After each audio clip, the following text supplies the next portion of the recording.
नमस्कार। प्रस्तुत है आज का चिंतन। सामान्यतया यह माना जाता है कि पूर्वजों की छोड़ी रकम छप्पर फाड़कर उतरने वाली संपदा की तरह होती है एवं जिस किसी को भी यह मिल जाए उसे सौभाग्यशाली मानना चाहिए। किंतु यह एक सुनिश्चित तथ्य है कि ऐसी संपदा चूंकि अपने पसीने की कमाई ही की नहीं है, अनाचार उपार्जन की तरह सत्प्रयोजनों में नहीं लग सकती। उसके बदले अनर्थ ही खरीदा जा सकता है। अभिभावकों, संरक्षकों के लिए यह उचित है कि अपने आश्रितों में से प्रत्येक को सुसंस्कारित और स्वावलंबी जीवन जीने की कला सिखाएं।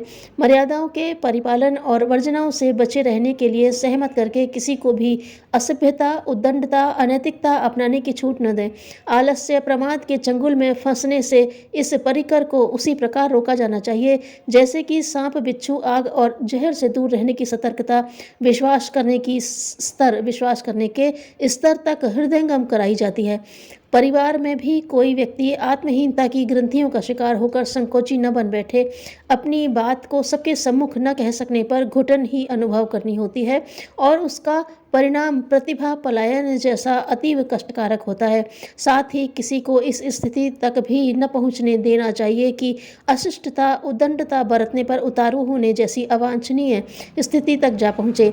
इसलिए जहां संतुलित समदृष्टि अपनाए जाने की आवश्यकता है, वहां अतिरिक्त शालीनता की प्रशंसा और उज्जडता की यथा अवसर भर्त्सना भी होनी चाहिए। सहकारी और सद्गुणी स्वभाव बनाने का अभ्यास परिवार की विधि व्यवस्था और दिनचर्या के साथ जुड़कर रहना चाहिए। घर के सभी कामों में सभी समर्थ लोग मिलजुल कर करें। अपने बालकों को भी उनके स्तर का काम देकर गृह व्यवस्था में सहभागी बने रहने के लिए सहमत करें। घर का सारा भार नववधुओं पर छोड़ देना और हर किसी को उन्हीं से अपनी अपनी मांग पूरी करने की अपेक्षा रखने की मान्यता नहीं बनने देना चाहिए। सभी को घर के काम मिलजुल कर करने से ही सुव्यवस्था का अभ्यास पड़ता है। इससे न तो किसी को खाली रहना पड़ता है और न किसी को असाधारण रूप से पिसने का दबाव वहन करना पड़ता है। इस आधार पर महिलाओं को भी इतना अवकाश मिल सकता है कि वे अपने निजी विकास के लिए भी कुछ कर सकें। इस न्याय से घर की महिलाओं को भी वंचित नहीं किया जाना चाहिए। इसके लिए वर्तमान प्रचलन और मान्यताओं को असाधारण रूप से बदले जाने की आवश्यकता है। श्रमशीलता, शिष्टता, मितव्ययता, सुव्यवस्था, सहकारिता, यह 5 ऐसे सद्गुण हैं जिन्हें अपनाने पर हर कोई सच्चे अर्थों में प्रगतिशील मनुष्य कहलाने की स्थिति तक पहुंच सकता है।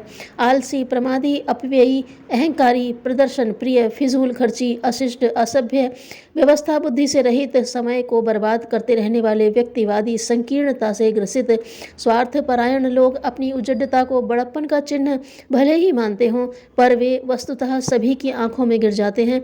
ओछे, बचकाने, अनगढ़ और हीन स्तर के गिने जाते हैं। प्रामाणिकता संदिग्ध हो जाती है और उस सहयोग के द्वार बंद हो जाते हैं जो किसी के उठने उठाने का मूलभूत आधार होता है। अनगढ़ लोग सभी की आंखों से गिर जाते हैं और भविष्य को अपने हाथों अंधकारमय बनाते हैं। सुधार आरंभिक स्थिति में सरल पड़ता है, पर जब कुटैमें परिपक्व हो जाती हैं तो उन्हें बदलने, सुधारने में बड़ी कठिनाई आती है। सहकारिता, सद्भावना और शालीनता जिन परिवारों में होती है, वे ही अनुकरणीय, अभिनंदनीय होते हैं। उच्च जीवन से ही उच्च चरित्र वाले उत्पन्न होते हैं। धन्यवाद।